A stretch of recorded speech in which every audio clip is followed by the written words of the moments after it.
We're glad you're with us this evening. I'm Terri Brewer. Lynn Brooks is on assignment tonight. That famous Hot Now sign at Krispy Kreme in Tuscaloosa is shining bright once again. This comes almost 16 months after the April 27th tornado destroyed the original building on McFarland Boulevard. Details on the grand reopening are in our top story at 5 o'clock. Hundreds of Krispy Kreme fans wrapped around the building and filled the drive-thru early this morning to see that famous sign turn on and get their hands on some donuts. The first customer arrived at the store's front doors around 7 Monday night. Once the doors opened, donuts were selling like crazy. Owner of Krispy Kreme, Evan Smith, says he appreciates all the support. Patrons waiting in line this morning told us they're just glad to have Krispy Kreme back. It's just a piece of Tuscaloosa. I mean, the old building had been here for so long, and just to rebuild it and show that Tuscaloosa is coming back is just really important to us. I'm ready for some Krispy Kreme donuts, and they're good and hot and fresh. I'm glad everybody's here, and I'm glad they still love us. Here's an interesting fact. Evan Smith tells us the new store is making 250 dozens of donuts an hour. It's a lot of donuts. We'll have much more on this grand reopening on WVUA News at 6 o'clock. Well, Krispy Kreme isn't the only sign of recovery today in Tuscaloosa. Express Oil Change has officially raised its garage doors for business. The business had its grand opening today on 15th Street. After more than 25 years in one spot, Express Oil Change lost everything on April 27th, 2011. There were 12 people, including 7 employees, at the business when the tornado hit. All escaped without injury and could not be happier to finally open the doors of the new store. We're just excited. It's been a long year and a half waiting and coming. We've been waiting for the shop to open. We've got a lot of history here. A lot of us worked here for 4 or 5 years, some of us more, like our manager. Just happy to get back and start serving our community again. Other businesses are also coming back on 15th Street. Those include Hokkaido Japanese Restaurant and Schlotzsky's Deli. Well, people in Tuscaloosa are reacting to yesterday's court ruling on Alabama's immigration law. The 11th Circuit ruled schools may not check immigration status of new students, but police can still do immigration checks on anyone they stop. The protesters took their pickets all the way from the federal building in downtown Tuscaloosa to Foster Auditorium, where they made a symbolic stand at the schoolhouse door. There was not much vocal opposition toward the rally, but there is still a major debate on the streets over these laws.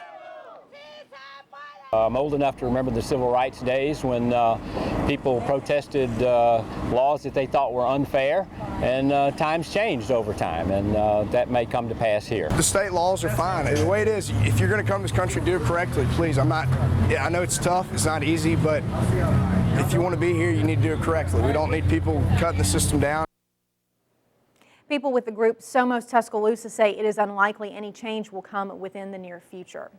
100 University of Alabama freshmen decided to start this new school year off with a bang. The UA Ripple Effect Freshman Service Day invited new students at the University of Alabama into the community to help around Tuscaloosa. From helping with Habitat for Humanity to removing tornado debris, these freshmen not only worked on building new homes, but also relationships with people in Tuscaloosa.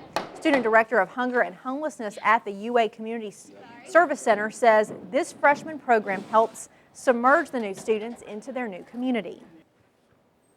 Basically, it's just a program to get the freshmen engaged in service and engaged in the community before they start the year. So they started off with something new and fresh and just get acquainted with the community. Students also worked with Temporary Emergency Services, the Red Cross, and the United States Recovery Program.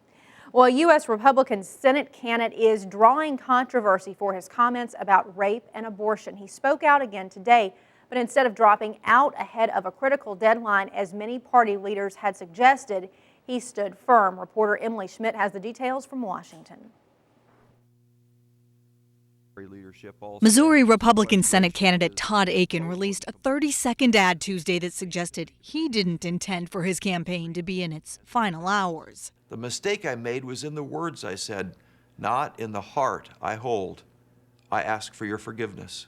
In a radio interview hours later, Akin affirmed he is still in the race. We are going to continue with this race for the U.S. Senate. The call came even as top Republicans, including 5 of Missouri's current and former Republican senators, urged Akin to drop out after he said this on Sunday. If it's a legitimate rape, the female body has ways to try to shut that whole thing down. The 6-term congressman later apologized and said he misspoke, meaning to say forcible rape. But the outcry has grown, and political leaders say time is of the essence. Missouri election laws allow a candidate to withdraw with little difficulty until the end of Tuesday's business day. After that, it takes a court order. The Missouri Senate race pitting Akin against incumbent Senator Claire McCaskill is considered one of the toughest in the nation. McCaskill has said while she disagrees with Akin's statement, I think what's startling to me is that these party bigwigs are coming down on him. A Tea Party leader says that's telling. The fact that Claire McCaskill wants him to stay in the race speaks volumes. If he looks at the bigger picture, he will do what's best and he'll step aside. Akin has lost support, but so far he's choosing to keep his place on the ballot. In Washington, I'm Emily Schmidt. In a statement, Senate Minority Leader Mitch McConnell denounced the words of Akin, but he says he does feel the congressman is genuinely sorry.